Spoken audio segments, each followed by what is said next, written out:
তুমি কি পুলিশের সবকিছু জানো? বাংলায় পাস করছো? বা আরেকটা ব্যাপার, এইগুলার কারণে আজকে দেখেন সমস্ত ক্যাডার আজকে বিক্ষুব্ধ। কিন্তু আপনি যদি বলেন না ক্যাডার ভিত্তিক মন্ত্রণালয় চলবে, বাস হয়ে গেল। আর এই সিভিল সার্ভিসটা চালানোই হয়েছিল মূলত ট্যাক্স কালেকশনের জন্য, রেভিনিউ কালেকশনের জন্য। দেখেন ডেপুটি কমিশনার তার প্রশাসন চালাবে, ডেপুটি কালেক্টর খাজনা আদায় করবে। আচ্ছা, একটা কথা আমি আপনাকে একটু থামাচ্ছি, এখানে একটু থামাচ্ছি। এই যে আপনি ডেপুটি কমিশনার বলাতে এই কথাটা মাথায় আমার আসলো। এই যে জেলায় যে একজন ডেপুটি কমিশনার থাকে প্রত্যেক জেলায়, যাকে আমরা সংক্ষেপে ডিসি বলি, ডিসির বাংলা জেলা প্রশাসক হয় কিভাবে? না, জেলা প্রশাসন তো সম্পূর্ণ বেআইনি।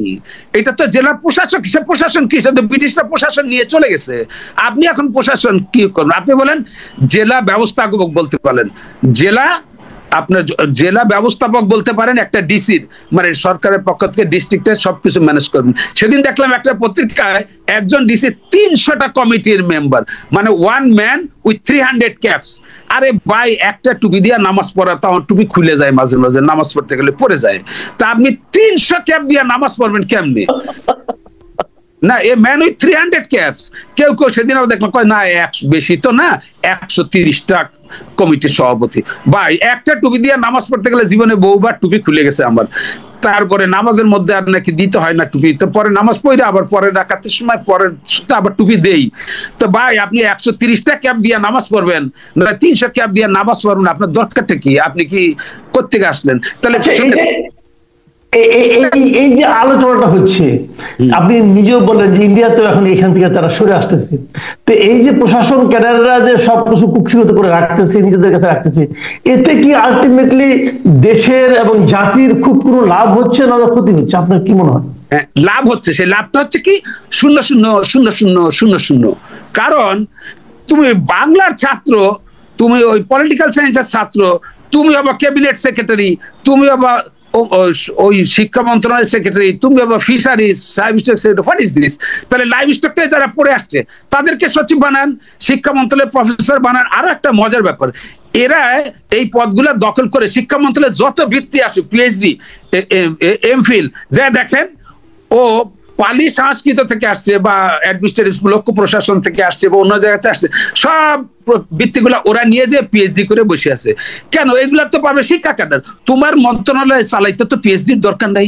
তোমার হলে কেরানির কাজ, তুমি লাগবা, হইতে পারে, খাইতে পারে, যাইতে পারে, এর বাইরে তো তোমার কিছু করার নাই। আরো একটা ব্যাপার, এই কথাটা পার্টিনালি আমি বলতেছি, দেখেন আমাদের মন্ত্রীরা যারা আছে তারা কিন্তু রাজনীতির ব্যাপারে অনেক জ্ঞানীগুলি। যতই আমরা তাদের খারাপ বলি, রাজনীতিবিদ ছাড়া ভাই রাজনীতি হবে না। তো ওই রাজনীতিবিদের কিন্তু প্রশাসনিক জ্ঞান নাই। তো ওই যে তখন তারা একটা প্রজেক্ট নিবে এলাকার জন্য, দেশের জন্য খুবই ভালো, তখন বলে যে ওই যারা আবার এর পিছনে কন্ট্রাক্টররা থাকে যে ভাই কাজটা পাইলে ভালো হয়, তো তারা আগে বলে যে আপনি আগে ওই সচিব অতিরিক্ত ওদেরকে ম্যানেজ করে আসেন ভাই, 2 দিন পরে আমি সই করব, ক্ষমতা যখন আমার চলে যাবে ভাই আমার জেল হবে। ওই সচিব যারা হইতে পারে, খাইতে পারে লেখছে, ওদের কিন্তু ভাই জীবনে একটা জেল হবে না। ভাই আমি মাফ চাই, ওই যা আছে বাকবুক ওদের দিয়ে আসেন।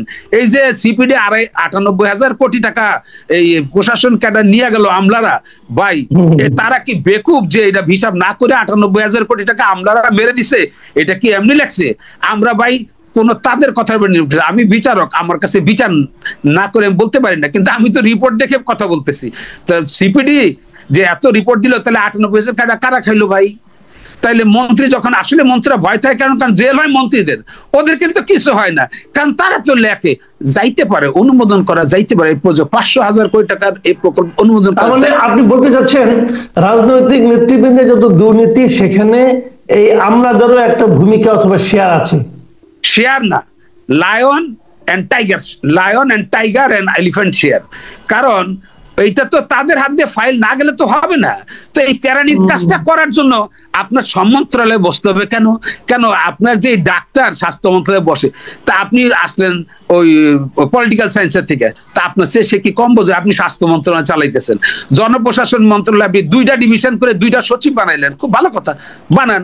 তারপরে কেন ওইখানে 2জন এডিশনাল আইজি বসাই দিলে কি আপনার চেয়ে ভালো চালাবে না? আচ্ছা, আপনি সড়ক ও জনপথের ক্যাডারও আছে, আপনি সেখানে যে সেতু মন্ত্রণালয়ের সচিব হবেন, যোগাযোগ সচিব। কেন ভাই? রেলওয়ে ইঞ্জিনিয়াররা কোথায় গেছে? সড়ক ও জনপথের ক্যাডার কোথায় গেছে? আপনি তারপরে দেখেন আইন মন্ত্রণালয়টা কিন্তু ভাগ হয়ে গেছে, এখানে শুধু আইন মন্ত্রণালয়ের জজরাই চালায়। তা আপনি পররাষ্ট্র মন্ত্রণালয় দেখেন শুধু তারাই চালায়। তো আপনি এইগুলা যদি এত ভালো চলে, তা আপনার স্বাস্থ্য সচিব হইতে হবে কেন? আপনার টেলিযোগাযোগের সচিব হইতে হবে কেন? রেলওয়ের সচিব হইতে হবে, রেলওয়ে ক্যাডার আছে না? ট্রেডের সচিব হইতে আছে না? তা আপনি আমি আপনাকে এই পর্যায়ে শেষ প্রশ্নটা করছি, সেটা হলো যে এই যে ক্যাডারের মধ্যে যে বৈষম্যটা, আমার ধারণা এই বৈষম্যের কারণে আমাদের স্বাভাবিক কর্মকর্তাদের যারা কর্মকাণ্ড, সেখানে কিছুটা হলো হতাশা অনেকের মধ্যে হয়তো ঢুকেছে, হয়তো এটা আমাদের স্বাভাবিক জীবনে আমাদের প্রশাসনকে ক্ষতিগ্রস্ত করছে। আপনি কি মনে করেন এই সরকারের আমলে এই বৈষম্য দূর করার সর্বোচ্চ সময় এটা? অবশ্যই, কারণ একটা বিপ্লবোত্তর বা গণ অভ্যুত্থান উত্তর যেভাবেই বলে, কেউ বলে বিপ্লব, কেউ বলে গণ অভ্যুত্থান, এই গণ অভ্যুত্থানের পরে তো মানুষ একটা ন্যায় বিচার প্রত্যাশা করে। আজকে যদি দেখেন আজকে এই প্রশাসন ক্যাডারটা এত বেশি 98,000 কোটি টাকার ভাগাভাগির কারণে আজকে দেখেন একটা ব্রিলিয়ান্ট ডাক্তার সে এসে অ্যাডমিন ক্যাডারে জয়েন করতেছে। আপনি দেখেন আপনি একজন ওই ইঞ্জিনিয়ার সে এই সাথে জয়েন করতেছে, কি আজব! তো ভাই আমার এই মেধাগুলো আপনি প্রশাসনের লোভনীয় জায়গাগুলো দখল করার কারণে ওরাও এসে ফাইট দিচ্ছে এটা দখল করার জন্য। ওই ইঞ্জিনিয়ার তো ইঞ্জিনিয়ারিং ক্যাডার যাবে, গণপূর্ত মন্ত্রণালয়ের সচিব হবে তো গণপূর্ত সচিব engineering cadre, road and highways এর সচিব হবে তো রোড এন্ড হাইওয়েজ এর ইঞ্জিনিয়ার। আপনি বাংলায় পাশ করবেন কেন? আপনি কি এত বিশ্বের শ্রেষ্ঠ কুতুব হয়ে গেলেন যে আপনার নেতৃত্ব ছাড়া সচিবালয়ে চলবে না? আপনি তো হইতে পারে খাইতে পারে বলে 98,000 কোটি টাকা নিয়ে গেলেন, তারপর হইতে পারে খাইতে পারে যাইতে পারে লেখার জন্য আপনার এখানে দরকার কি এইটাতে? আর এই নোটটা দেয় কোথেকে জানেন?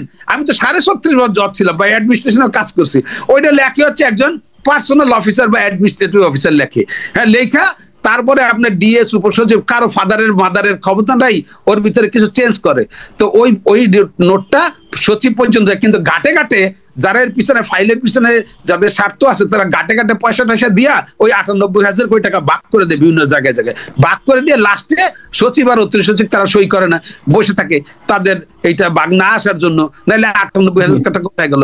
উনি এইটার জন্য লেখা টিকা উনি হইতে পারে খাইতে পারে লেখা মন্ত্রীর ভাষায় দিচ্ছে, মন্ত্রী কিন্তু জেলে চলে যাবে, উনি কিন্তু কুতুবের আব্বানি একদম মহাকুতুব হয়ে উনি থাকবেন। তা ভাই আমি মনে করি 50% না, ওয়াই 50%, এইটা হবে ক্যাডার ভিত্তিক মন্ত্রণালয়ের সচিব, কিচ্ছু না, সমাধান ফিনিশ। ওরা থাকবে ভূমি মন্ত্রণালয়ে, যাদের জন্ম হয়েছিল একটা ট্যাক্স কালেকশনের জন্য, ওরা যদি জনপ্রশাসন মন্ত্রণালয়কে না দিয়ে জনব্যবস্থাপনা মন্ত্রণালয়ে তারা হোক, দুইটা মন্ত্রণালয় তারা পেতে পারে, কারণ তাদের এই ব্যাপারে দুনিয়ার সব জ্ঞান তাদের আছে। কিন্তু আপনি লাইভ স্টক চালাবেন, fisheries, agriculture, road and highways, শিক্ষা, স্বাস্থ্য, সব জায়গায় আপনার মাতবাড়ির দরকারটা কি?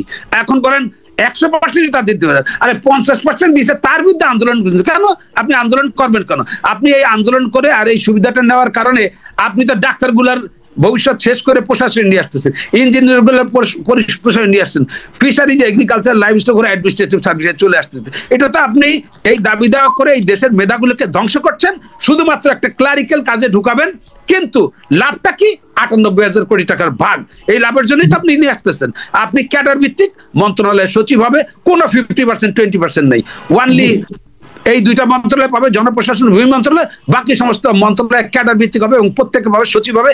দেখেন তারা কত ভালো চালায়, এইটার জন্য কি ট্রেনিং লাগে নাকি? আর ট্রেনিং যা আছে এটা আবার অ্যাডমিনিস্ট্রেশন নিয়ে যায়। তারপর আবার দেখেন আপনি ফিশারিজের স্থায়ীকে এখান থেকে ট্রেনিং ফিশারিজ এক্সপার্ট হয়ে আসতেন, এটা কিন্তু ফিশারিজ অফিসার পাইলে সেটা কাজে লাগাবে, মন্ত্রণালয়ে থাকুক, ফিল্ডে থাকুক।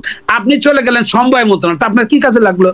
সমবায় মন্ত্রণালয়ের ভিত্তি আসলো, এইখানে কোঅপারেটিভ ক্যাডার আছে, সে এটা লেগেলে তার কাজে লাগাইতে পারবো। আপনি পলিটিক্যাল সায়েন্সে পড়া বা ওই অন্য সাবজেক্টে পড়া আপনি ওই ট্রেনিং নিয়ে আপনি চলে গেলেন রেল মন্ত্রণালয়, তা আপনার কি কাজে লাগবে? এটা কেন করছে? দেশ ও জাতির ধ্বংস কেন ডেকে আনছে এই প্রশাসনের নামে? ইন্ডিয়া 1/3 করে ফেলছে, 2/3 বাদ।